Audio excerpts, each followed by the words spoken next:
Assalamualaikum warahmatullahi wabarakatuh. Perkenalkan, nama saya Mifta Hudiana Disa Putri, ujung NIM 072, Ilmu Kelautan, Angkatan 23, dari kelas L1. Baiklah, di sini saya akan membuat laporan praktikum survei dan pemetaan. Yang pertama itu saya akan menjelaskan secara singkat mengenai peta rupa bumi. Peta rupa bumi adalah jenis peta yang menampilkan informasi fisik dan sosial, ekonomi, serta budaya suatu wilayah. Peta ini menggabungkan elemen-elemen geografis serta gunung, sungai, dan daratan dengan informasi mengenai pemukiman jalan dan batas wilayah. Selain itu, peta rupa bumi juga mencakup aspek sosial dan ekonomi, seperti distribusi populasi, aktivitas ekonomi, dan fitur budaya. Dengan begitu, peta ini memberikan gambaran menyeluruh tentang karakteristik fisik dan manusia dari suatu area, memungkinkan pemahaman lebih baik mengenai interaksi antara lingkungan dan masyarakat. Selanjutnya, cara mengunduh data rupa bumi dan fungsi dari peta bumi tersebut. Eh, untuk mengunduh data rupa bumi, pilih sumber data seperti portal, pemerintah, atau layanan open data, lalu unduh data sesuai kebutuhan dan verifikasi menggunakan perangkat lunak GIS atau GIS. Peta rupa bumi berguna untuk memahami filter fisik seperti gunung dan sungai, serta analisis sosial dan ekonomi seperti distribusi pemukiman dan aktivitas ekonomi. Peta ini juga mendukung perencanaan instruktur, navigasi, dan pemantauan perubahan lingkungan serta sosial ekonomi. Menjelaskan unsur-unsur pada peta dan fungsinya. Yang pertama itu penjelasan dari peta dulu. Peta adalah representasi visual dari suatu area atau lokasi dan memiliki berbagai unsur yang membantu dalam memahami dan menggunakan informasi yang disajikan.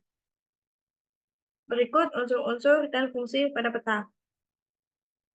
Yang pertama itu judul peta. Judul peta menyediakan informasi tentang tema atau area yang dipetakan.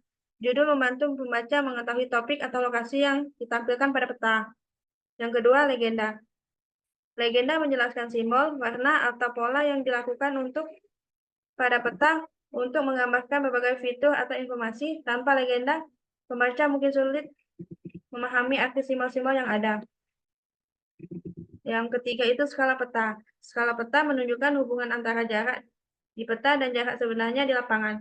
Skala dapat berupa garis skala, perbandingan, atau skala numerik, dan membantu pembaca untuk mengukur jarak atau ukuran fitur di peta. Yang keempat itu arah.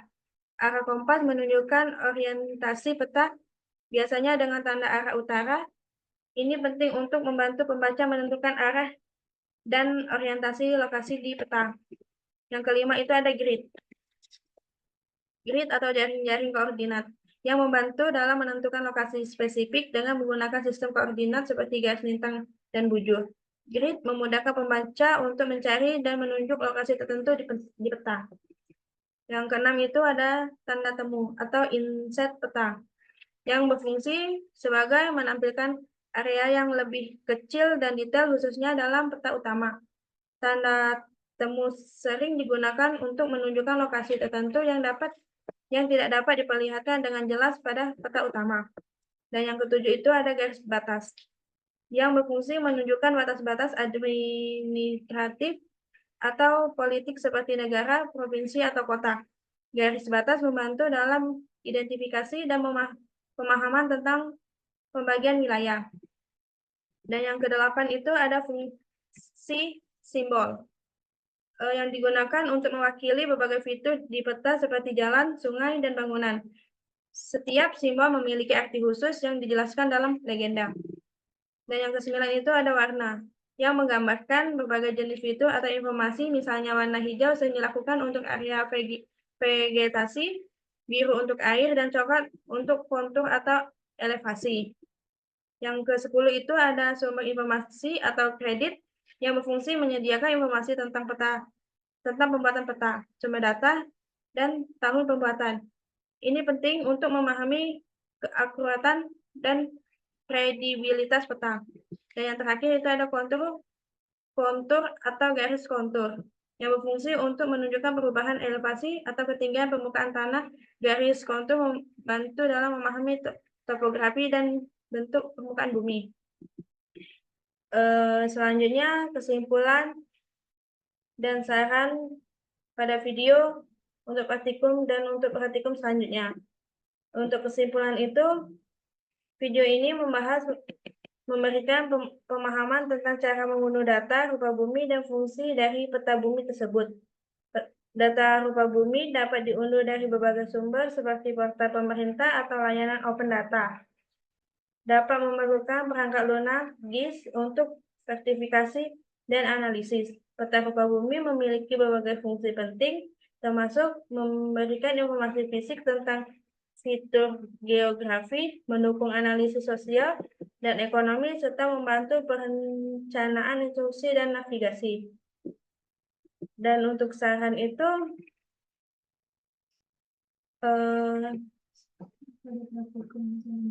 untuk praktikum selanjutnya diharapkan lebih baik lagi, dan waktu saat menjelaskan materi, asisten dapat lebih pelan-pelan lagi supaya kami sebagai perhatikan dapat mengerti lagi. Sekian dari saya. Wassalamualaikum warahmatullahi wabarakatuh. Baiklah, di sini saya akan menjelaskan cara mengunduh data rupa bumi. Lupa terus ini.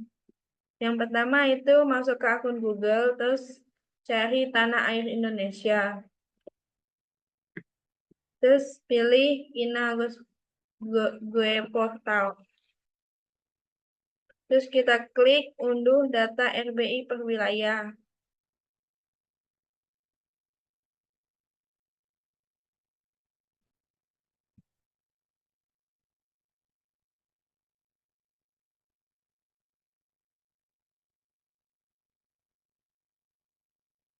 Dan di sini saya akan memilih kota Samarinda.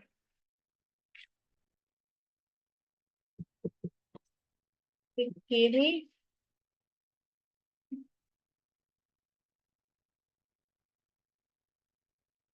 Terus kita unduh yang 50 karena yang 25K tidak bisa diunduh. Terus kita tunggu hasil pendownloadan kota Samarinda. Baiklah, di sini karena pengunduhannya sudah selesai,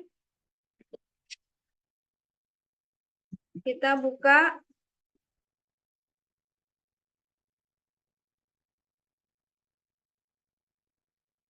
Kita share dan kita cari ArcMap atau ArcGIS.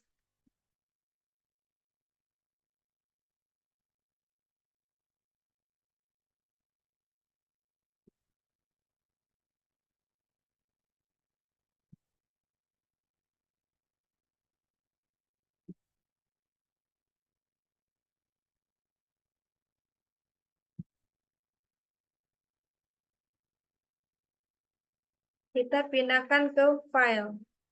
Kota Samarinda tadi kita pindahkan ke file dengan cara kita ekstrak terlebih dahulu.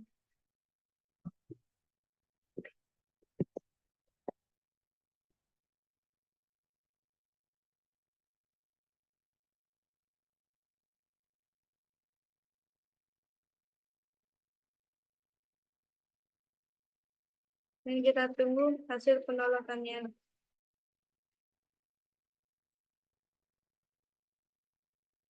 Selanjutnya kita klik file, ke ada di data, dan kita klik folder, ke dokumen, cari dokumen yang kita unduh tadi, klik OK.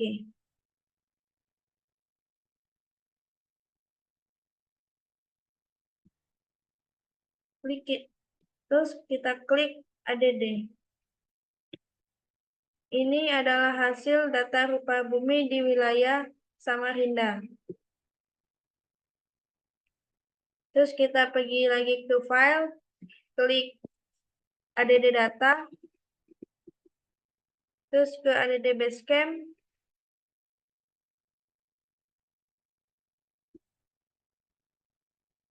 terus klik image with labels, terus add.